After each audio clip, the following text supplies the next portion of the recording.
Samantala, umuugo ngayon ng espekulasyong hiwalay na raw sina Paulo Contis at Yen Santos. Napansin kasi ng netizens ang pag-unfollow ni Yen kay Paulo at pagbura sa pictures nila sa Instagram.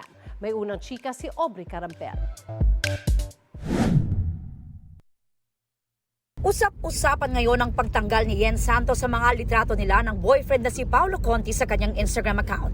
Wala na ring pina-follow na account si Yen. Umugong tuloy ang espekulasyon na hiwalay na ang dalawa.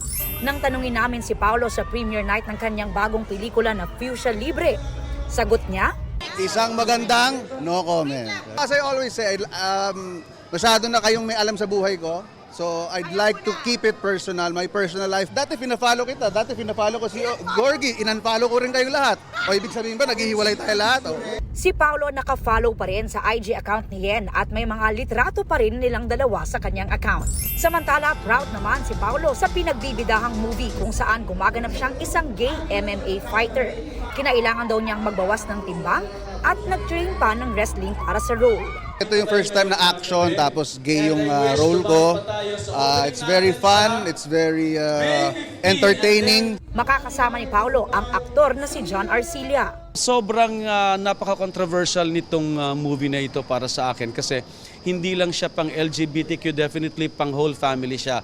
Para sa mga, especially sa mga magulang na hindi naiintindihan yung ganong klaseng sitwasyon. Kabilang din sa cast, si Sparkle actor Khalil Ramos na dumalo rin sa premiere, kasama ang girlfriend na si Gabby Garcia. It's exciting kasi sobrang bago ng character niya, so looking forward din ako mapanood. Actually, sobrang nag-enjoy ako.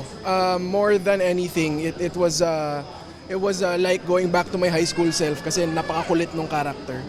There was challenge pero medyo madali ko siyang napuntahan.